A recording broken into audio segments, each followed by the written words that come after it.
हरे कृष्णा। महाभारत की कहानी राजा भरत से शुरू हुई थी, जिन्होंने महाभारत के मुख्य नगर हस्तिनापुर की स्थापना में महत्वपूर्ण भूमिका निभाई थी। राजा भरत राजा दुष्यंत और शकुंतला के पुत्र थे।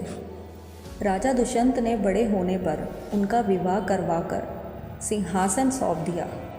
भरत के 9 पुत्र थे और वो वृद्ध होने पर सिंहासन के उत्तराधिकारी के लिए चिंतित था, क्योंकि परंपरा के अनुसार सिंहासन पर सबसे ज्येष्ठ पुत्र को बिठाया जाता है और यही उनकी चिंता का कारण था।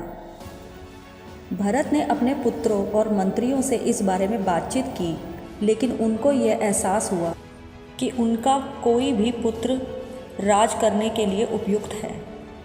अब राजा भरत ने सोचा कि अब कोई विकल्प ना होते हुए ज्येष्ठ पुत्र को सिंहासन पर बिठाना उचित होगा। राजा भरत अपने अतीत को याद करने लगा कि किस तरह उनके माता पिता ने गर्व से उन्हें सिंहासन सौंपा था और अपने गुरुओं के उपदेशों को याद रखा था। राजा भरत के पिता की तरह वो भी एक महान योद्धा थे। वह सोचने लगे कि उन्होंने अपनी जनता का बहुत अच्छी तरह ख्याल रखा था और उनके पुत्र शायद उतना ख्याल नहीं रख पाएंगे और उनका साम्राज्य नष्ट हो जाएगा। अब राजा भरत के मन में विचार आया कि वो अपने पुत्र के स्थान पर किसी और को सिंहासन का उत्तराधिकारी बनाएंगे। राजा भरत के विचार में एक युवा नौजवान का विषय आया, जो बहुत शक्तिशाली और बहादुर था और उनके साम्राज्य को उनकी तरह संभाल सकता था। अब उनको परिवार से हटकर अपने साम्राज्य के लिए सोचना था।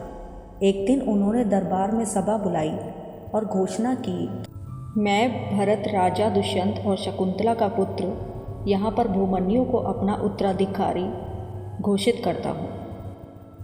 उनके इस फैसले को सुनकर दरबार के सभी लोग चौंक गए कि उसने अपने पुत्रों के स्थान पर एक साधारण नौजवान को अपना उत्तराधिकारी बना दिया।